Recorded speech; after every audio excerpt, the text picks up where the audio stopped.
जय जगन्नाथ सांग मैंने मु भूमि आपण मानक स्वागत करुच्ची मोर मिनी ब्लॉग को। आज सकाल सकाल आम स्वामी स्त्री रेडी हो मो पादरे अलता लगाई बाहर जाइलु डंगा भसाइवाई मंदिर। मंदिर पहुँची देखु तो 4टा राति भी मंदिर होइछि बहुत गहली। गंजाम साइड्रे बहुत हुए डंगा भसाते ना से तो देखुना पानीटा खाली आम दुहींक डंगा ही भासुची। प्लीज आपण मानक रिक्वेस्ट आपण मैंने कमेंट करके मत कहतु गंजाम साइड्रे डंगा भसाती या नहीं। तापर आम दुई डंगा बसाई ठाकुर को दर्शन करी बैक करूँ रूम को।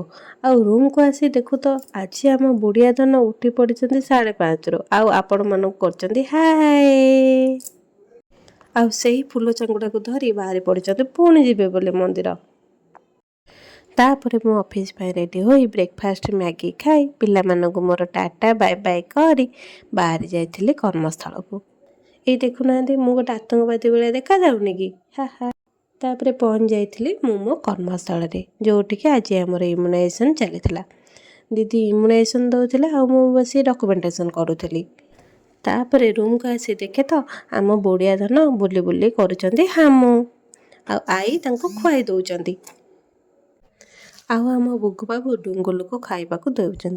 डुंगुलर सबुठ बैड हाबिट से टीवी न देखिले तार खाइबा हो पूरा बंद आउे आम खाइबा बसी पड़लु। देखुना बापा पो केमती खाऊँ मु भी खाइबा बसी पड़ी तासह आम डुंगुल बाबा आपण मानक किसी दे कर टाटा बाय बाय।